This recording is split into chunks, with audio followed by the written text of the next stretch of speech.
नमस्कार। छुट्टी सीरीज के भाग 6 में आज हम पढ़ने वाले हैं कम्यूटेड लीव और लीव नॉट ड्यू के बारे में। जैसा कि आप पिछले वीडियो में देख चुके हैं, आपने पिछले वीडियो में पढ़ा है लीव ऑन एवरेज पे और लीव ऑन हाफ एवरेज पे के बारे में। इस वीडियो में हम डिस्कस करेंगे कम्यूटेड लीव और leave not due. Commuted leave, when leave on half average pay is converted into the half the amount of such leave on average pay, the leave so converted is termed as commuted leave. मान लें कि आपके पास 50 पैसे के 100 सिक्के हैं और आप किसी दुकानदार के पास जाते हैं और उसे बोलें कि मुझे इसके बराबर में 1 रुपये वाले सिक्के दे दें, तो वह आपको कुल 50 सिक्के देगा। इस प्रकार आपने 50 पैसे वाले सिक्के से बदल करके 1 रुपये वाले 50 सिक्के आपने कर लिए। इसमें अमाउंट में कोई फर्क नहीं पड़ा, लेकिन सिक्कों की संख्या आधी हो गई। तो इस प्रकार से जो कन्वर्जन होता है, इस प्रकार कन्वर्टेड को कम्यूटेड लीव कहा जाता है। जिस प्रकार अगर आपके पास छुट्टियों की संख्या, HLAP छुट्टियों की संख्या मान लिया कि आपके पास 40 है, उन 40 छुट्टियों को अगर आप चाहते हैं कि कन्वर्ट कर दिया जाए फुल पेमेंट में, तो 40 दिनों की HLAP को जब फुल पेमेंट में कन्वर्ट किया जाएगा तो वह 20 दिनों की LAP के बराबर में हो जाएगा। तो इस प्रकार के कन्वर्जन को कम्यूटेड लीव कहा जाता है। कम्यूटेड लीव कभी भी आपके अकाउंट में जितना HLAP जमा है उसके आधे से ज़्यादा आपको नहीं दिया जा सकता, यानी कि मैक्सिमम कम्यूटेशन खाते में जमा HLAP के आधे से ज़्यादा नहीं किया जा सकता। तीसरा कि यह छूट कन्वर्जन मेडिकल सर्टिफिकेट के आधार पर ही रेलवे सर्वेंट के लिए किया जाता है। तो इसमें 3 मुख्य बातें आपके पास आई। पहला बात कि यह कम्यूटेड लीव का कन्वर्जन HLAP का किया जाता है। जब HLAP का कन्वर्जन किया जाता है तो यह 40 छुट्टियों के बराबर में 20 छुट्टियों की LAP के बराबर में कन्वर्जन माना जाता है।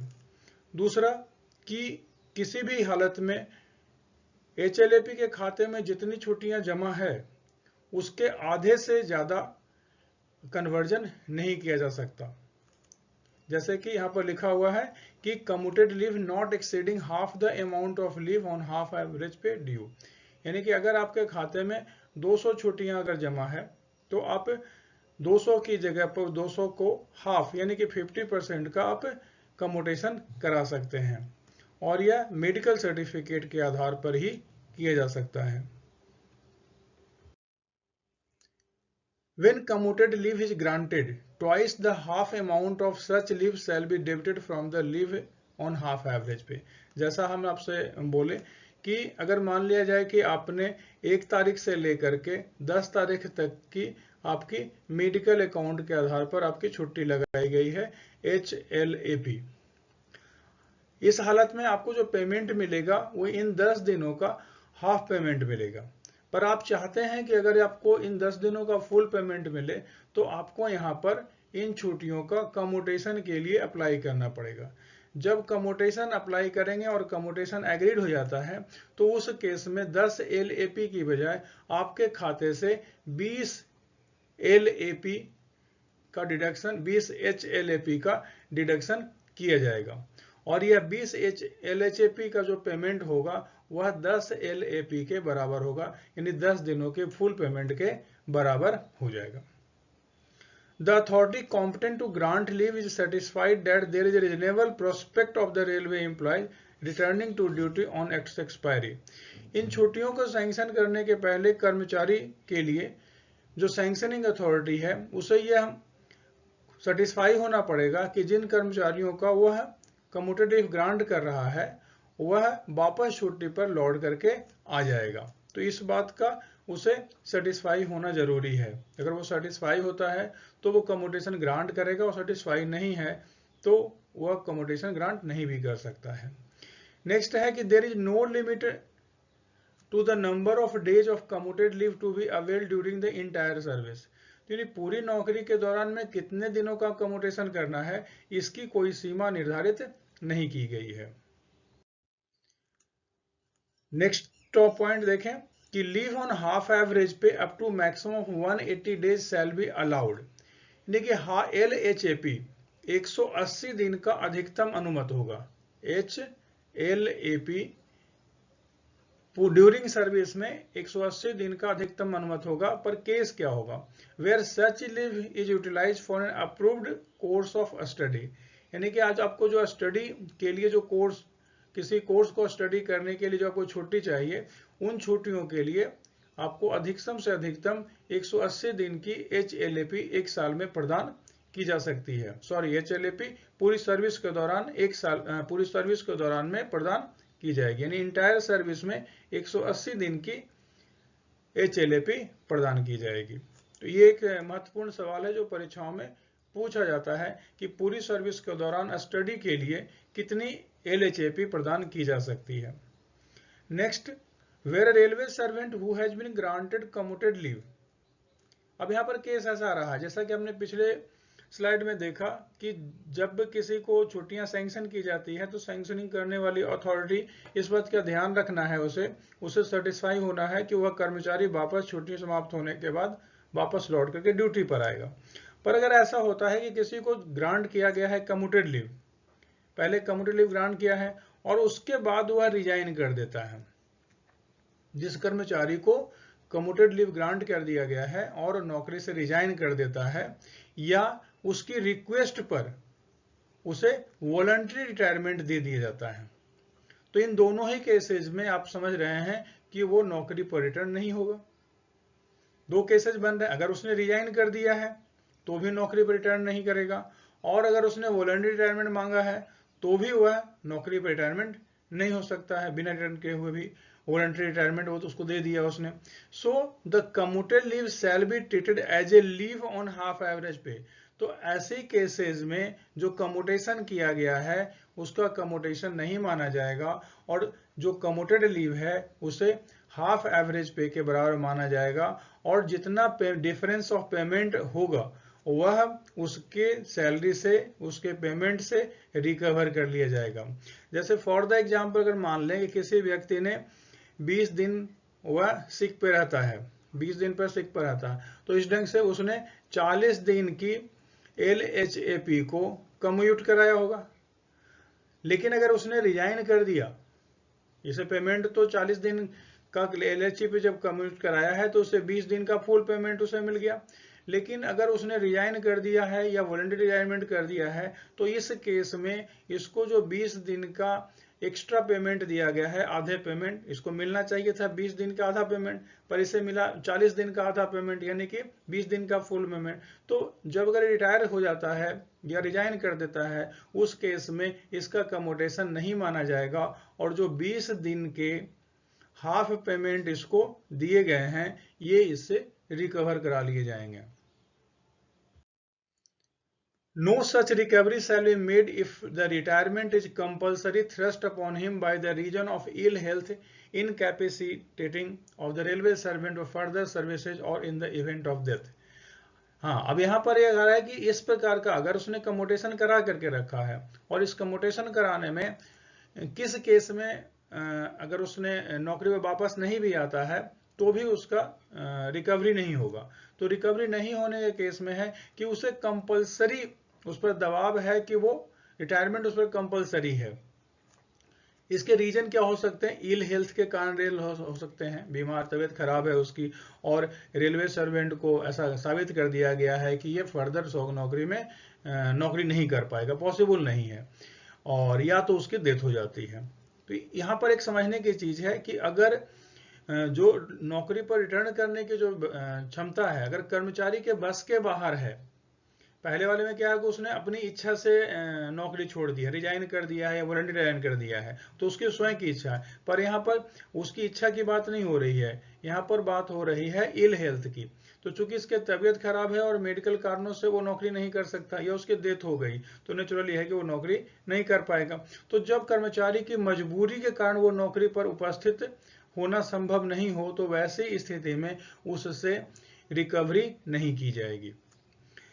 कम्यूटेड लीव जब भी ग्रांट किया जाएगा वो कर्मचारी, रेलवे कर्मचारी के रिक्वेस्ट पर ही ग्रांट किया जाएगा। Commuted leave may be granted at the request of railway servant, even when leave on average pay is due to him. अगर कर्मचारी के खाते में LAP जमा भी है तो भी कर्मचारी चाहे तो वह LHAP का कम्यूटेशन करा सकता है या LHAP को मांग कर सकता है, क्योंकि LHAP का कम्यूटेशन कराने की मूल धारणा क्या है कि उसे फुल पेमेंट मिले, यानी लीव ऑन एवरेज पे के बराबर में पेमेंट मिले। पर अगर उसके पास लीव ऑन एवरेज पे जमा है तो भी वह LHAP को कम्यूट करा सकता है। Commuted leave is not admissible to the teaching staff including principal and others. Commuted leave teaching staff को नहीं दिया जा सकता। क्यों नहीं दिया जा सकता? क्योंकि HLAP ही टीचिंग स्टाफ को, जो स्कूल में कार्यरत कर्मचारी हैं, उनको नहीं दिया जाता। तो जब LHAP ही नहीं दिया जा सकता है तो उसे कम्यूटेशन किस ढंग से मिलेगा? अब बात करते हैं लीव नॉट ड्यू के बारे में। Except in the case of leave preparatory to retirement, अगर लीव प्रेपरेटरी टू रिटायरमेंट को अगर छोड़ दिया जाए, उसके बारे में अगर बात ना करें, तो उसके अलावा बात करते हैं इसको छोड़ करके कि ये नियम उस पर लागू नहीं होते हैं। Leave not due on half average pay में be granted to the railway servant in permanent employment subject to the following condition, यानी कि परमानेंट एम्प्लॉय को लीव नॉट ड्यू ग्रांट किया जा सकता है। लीव नॉट ड्यू से हमारा तात्पर्य क्या है? नाम से ही स्पष्ट है कि वह लीव जो आपको अभी तक मिली ही नहीं है, जिसके लिए आप अभी एबल ही नहीं है, जो लीव आपके छुट्टी खाते में दी नहीं गई है, उन छुट्टियों को क्या बोला जाएगा? लीव नॉट ड्यू बोला जाएगा। तो leave not due shall be limited to the leave on half average pay he is likely to earn thereafter. Leave not due maximum उतना ही दिया जा सकता है जितना कि कर्मचारी भविष्य में अर्न करने की क्षमता रखता है। सपोज कि कर्मचारी की बाकी की नौकरी अगर मान लिया जाए कि उसकी 2 साल है, सिंपली अगर मान ले कि 2 साल है, एक फॉर द कैलकुलेशन 2 डेज नहीं 2 ईयर्स अगर मान लेते हैं तो इस केस में इसे कुल मिला करके एक साल में मिलती है 10 LHAP, एक क्वार्टर एक हाफ ईयरली में मिलती है। इस प्रकार कुल इसको मिलेगी 40। तो मैक्सिमम से मैक्सिमम इसे इस केस में 40 लीव नॉट ड्यू सैंक्शन की जा सकती है। लीव नॉट ड्यू का मतलब हो गया कि एडवांस में आपको LHAP प्रदान की जा रही है, जो कि आपके छुट्टी खाते में उपलब्ध ही नहीं है, यानी एक तरह से आप उधारी ले रहे हैं गवर्नमेंट से LHAP का। तो उधारी उतनी ही दी जाएगी जितनी आप चुका सकते हैं। जैसे कि अगर आपने किसी बैंक से लोन लिया है तो और अब आप एक सरकारी कर्मचारी हैं, तो सरकारी कर्मचारी को उसकी इनकम के आधार पर और जितनी नौकरी शेष रहती है उस आधार पर कैलकुलेट करके ही बैंक देती है कि यह व्यक्ति बाकी इतने समय में बैंक का कर्जा चुका पाएगा।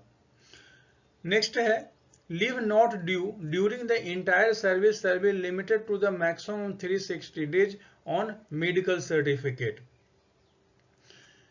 किसी भी कर्मचारी को पूरी सर्विस के दौरान में मैक्सिमम 360 दिनों का लीव नॉट ड्यू प्रदान किया जा सकता है। अर्थात 360 दिन से आपका तात्पर्य निकला 360 में अगर आप भाग दे दें कितना से 20 से, क्योंकि एक साल में 20 LHAP मिलती है, तो इस प्रकार आपको 18 साल यानी कि 18 साल आपकी नौकरी होनी चाहिए, तब जाकर के आपको 360 दिनों का लीव नॉट ड्यू मिल सकता है। लेकिन ये मेडिकल सर्टिफिकेट के आधार पर ही दिया जा सकता है। Leave not due shall be debited against the half pay leave he is likely to earn subsequently. जैसा कि पहले ही चर्चा हो गई है कि लीव नॉट ड्यू उतना ही दिया जाएगा जितना कि भविष्य में वो LHAP अर्न करने वाला है। इस प्रकार से यह एडवांस LHAP है जो कर्मचारी को बिना नौकरी किए हुए पूर्व में ही उसे दे दिया जाता है, जिससे कि उसे वापस अर्न करके जमा करना पड़ता है। Where a railway servant who has been granted leave not due resign from services, यानी किसी कर्मचारी को जिसे कि लीव नॉट ड्यू दिया गया है, क्योंकि ये तो एडवांस में उसे कर्ज के तौर पर उसे दे दिया गया है। अब मान लिया जाए कि वो रिजाइन कर देता है या उसके रिक्वेस्ट पर उसे वॉलंटरी रिटायरमेंट कर दिया जाता है बिना नौकरी पर लौटे हुए, तो उस केस में लीव नॉट ड्यू जो दी गई है वह क्या मानी जाएगी, कैंसिल मानी जाएगी, क्योंकि वो अर्न ही नहीं कर पाएगा, क्योंकि ये तो इसी आधार पर दिया गया था कि वो अर्न करेगा। अब जो चूंकि वो अर्न कर ही नहीं सकता है तो उस कंडीशन में उन छुट्टियों को ग्रांट का होने का कोई मतलब नहीं है। तो ऐसे केसेस में उनकी जो लीव नॉट ड्यू जितनी भी उनको दी गई है वो कैंसिलेशन कर दी जाएगी, और उसका रेजिग्नेशन और रिटायरमेंट जो इफेक्ट होगा, जिस डेट को वो अफेक्ट होने वाला है, तो leave had commenced, leave salary shall be recovered. तो जितनी उसकी बाकी लीव नॉट ड्यू हो जो वो अर्न नहीं कर पाएगा, वो उसके लिए जो लीव सैलरी उसे पे किया गया है वो उसे काट लिया जाएगा। क्योंकि अगर लीव नॉट ड्यू अगर उसे दिया गया है तो इसका मतलब है कि उतना ही LHAP के बराबर दिया गया है, तो कर्मचारी ने LHAP का उतना पेमेंट भी लिया होगा हाफ देके। मान ले कि इसे अगर 20 दिन का अगर लीव नॉट ड्यू लिया है तो इसे इसका मतलब अर्थ हो गया कि 20 दिन का LHAP भी उसे दिया गया होगा। मान लिया जाए कि ये आगे रिजाइन कर देता है तो इन 20 दिनों की उसके पेमेंट से जो लीव सैलरी उसे दी गई है वह रिकवर की जाएगी। Where a railway servant who having availed himself of leave not due returns to the duty but resigns or retires from the railway services before he has earned such leave, he shall be liable to refund leave salary to the extend the leave has not been earn subsequently. जैसा अभी हमने बात किया कि कर्मचारी जिसको कि leave not due दिया गया है वो नौकरी पर रिटर्न तो करता है, और नौकरी पर रिटर्न करने के बाद या तो रिजाइन कर देता है या रिटायर कर लेता है, तो उस केस में चूंकि वो अर्न नहीं कर पाया है तो वैसी परिस्थितियों में उन्हें बाकी बची हुई जो LHAP जो अर्न नहीं कर पाया है उतने के बराबर की धनराशि, उतने के बराबर का हाफ पेमेंट उसे सब जमा करना पड़ेगा। शर्त यह है कि no leave salary shall be recovered under the clause A और क्लाउज B, यानी कि इन दोनों, जब ही जो हमने बात किया था कि जो लीव नॉट ड्यू के पैसे की रिकवरी कर पाएगा अगर उसने अर्न नहीं किया है, पर यह है उसकी इच्छा के आधार पर है। इच्छा के आधार पर है कि उसने स्वतः ऐसे कारण पैदा किए हैं जिसके कारण कि वो लीव नॉट ड्यू के बदले में LHAP अर्न नहीं कर रहा है, क्योंकि उसने रिजाइन कर दिया है या उसने वॉलंटरी रिटायरमेंट दे दी है। पर कुछ चीजें कर्मचारी के बस के बाहर हो जाती है।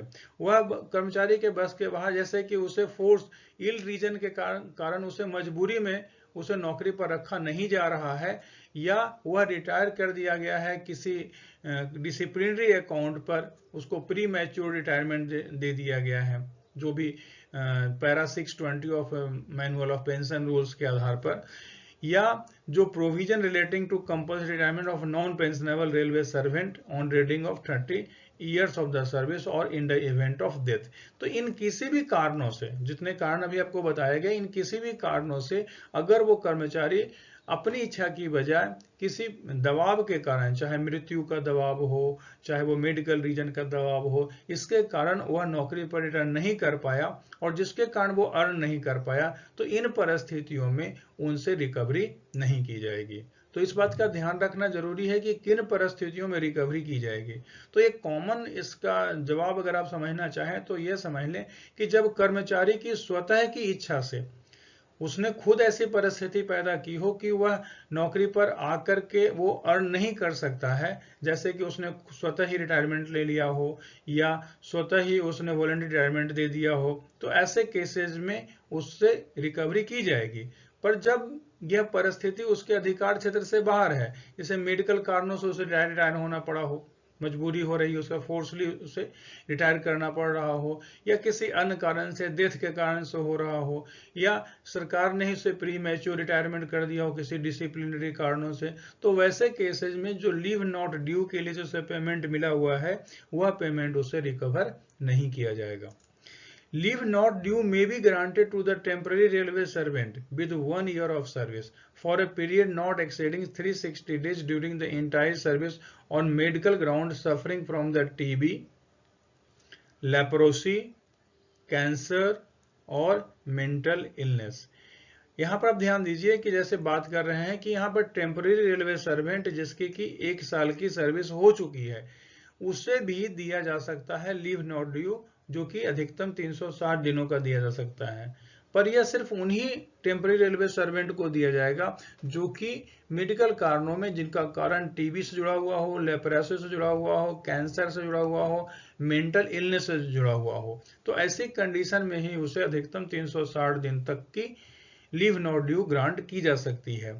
If the post from which the railway employ is likely to last till his return to duty and the request is supported by the medical certificate। यहाँ पर ध्यान रखना है कि ये चीजें, ये जो सारी चीजें हैं, ये मेडिकल सर्टिफिकेट के द्वारा सपोर्ट की होनी जानी चाहिए, तभी जाकर के वो टेम्पररी रेलवे सर्वेंट को ये छुट्टियां दी जाएगी।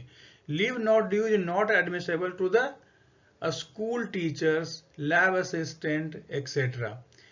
अब जैसा बताया कि स्कूल टीचर्स को क्यों नहीं दिया जाएगा, क्योंकि उन्हें एलएचईपी दी ही नहीं जाती है, और कुछ और ऐसे लैब असिस्टेंट हैं, इनको भी leave not due as admissible नहीं है। क्यों नहीं एडमिसेबल है कि since LHAP against which leave not due is adjusted is not earned by the such staff, क्योंकि इनके द्वारा अर्न ही नहीं किया जा सकता। तो जिनके द्वारा अर्न नहीं किया जा सकता उनको लीव नॉट ड्यू देने का ही सवाल पैदा नहीं होता है। आशा है यह वीडियो आपको अच्छा लगा हो। अगर अच्छा लगा हो तो कमेंट बॉक्स में लिखें, और जिस टॉपिक पर आप वीडियो बनवाना चाहते हैं उस टॉपिक का भी चर्चा करें। कुछ वीडियो जो आपको नहीं समझ में आ रहा हो या कहीं पर कोई समस्या आई हो तो आप कमेंट बॉक्स में अवश्य लिखें, हम उनके सॉल्यूशन करने का प्रयास करेंगे। तो अच्छा दोस्तों, विदा, फिर से मिलते हैं एक नए वीडियो के साथ।